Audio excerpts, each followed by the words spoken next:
9 p.m., April 3rd, 1974.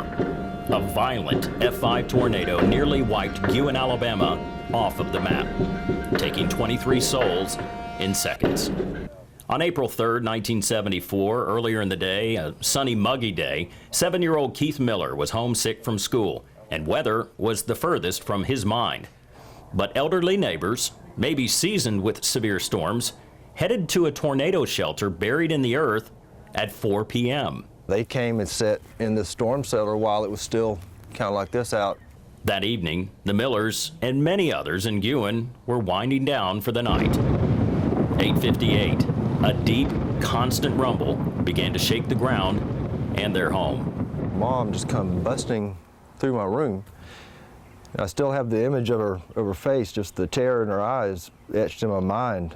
And I remember her saying, we've got to go to the storm cellar, we've got to go to the storm cellar. And I used to play on this thing as a kid before the storm. From a playground to a lifeline, these concrete slabs meant life or death, if they could make it. House, and my dad and sister were in front of us. At the time, I didn't realize how close it was. We got out in the carport, and there was branches and limbs blowing past Keith and I, and the wind was, I couldn't go against the wind, and I just stopped. I thought, it's like my mind just froze in time. So it took my dad, Mr. Haney, and Mr. Baker, the three of them, to actually close the door and latch it. Once inside, imagine having a bag of these leaves and a leaf blower, and it just blowing in this hole. As the storm came through, you could feel the pressure drop. Your ears just start popping. And it was a sound, it's like everyone describes being next to a 747 as it takes off. And I remember my mom putting her hands over my ears like that, and being just being shaken real violently.